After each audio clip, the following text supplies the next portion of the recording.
Assalamualaikum warahmatullahi wabarakatuh. Alhamdulillahi wa kafa. Wassalatu wassalamu ala nabiyil mustafa wa ala alihi wa ashabihi ahli sidqi wal wafa. Amma ba'du. Jamaah kaum muslimin hafizakumullah. Untuk meningkatkan takwa kita kepada Allah Subhanahu wa taala, kita wajib melakukan ibadah kepada Allah dengan ikhlas setulus hati.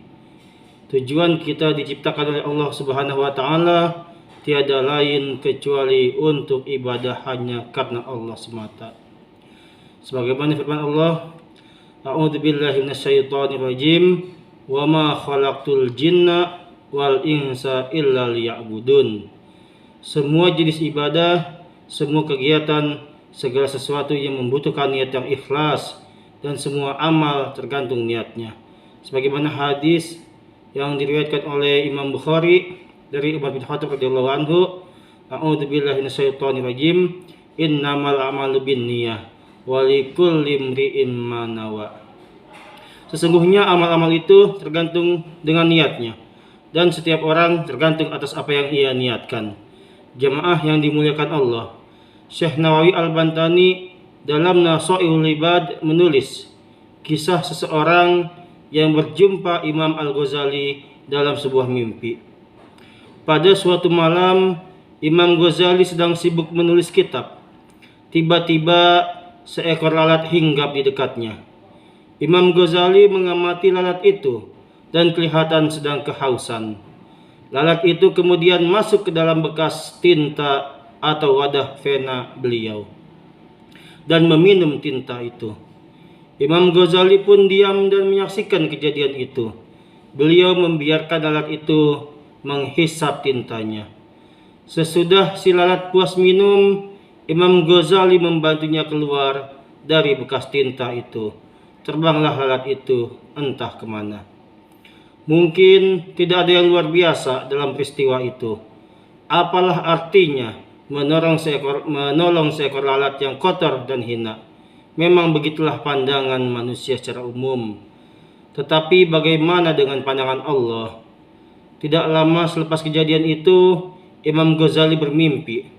Dalam mimpi itu, Allah tanya kepada Imam Ghazali, "Wahai Ghazali, tahukah engkau apa yang menyebabkanmu masuk ke dalam surga?"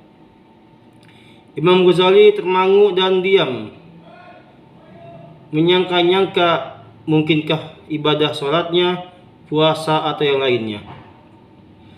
Jawab Imam Ghazali, "Mungkin karena ibadah sholatku ya Allah," bukan tegas Allah. Imam Ghazali berkata lagi, "Mungkin karena ibadah zakatku ya Allah," bukan tegasnya. Lalu Imam Ghazali berkata lagi, "Mungkin ibadah haji atau yang lainnya ya Allah," bukan. Semua jawaban Imam Ghazali ternyata bukan jawaban yang Allah inginkan. Akhirnya Imam Ghazali berkata, "Hanya engkau yang maha mengetahui." Allah menjelaskan, "Wahai Ghazali, masihkah engkau ingat sewaktu engkau menulis kitab pada malam hari, ada seekor lalat masuk ke dalam bekas tintamu.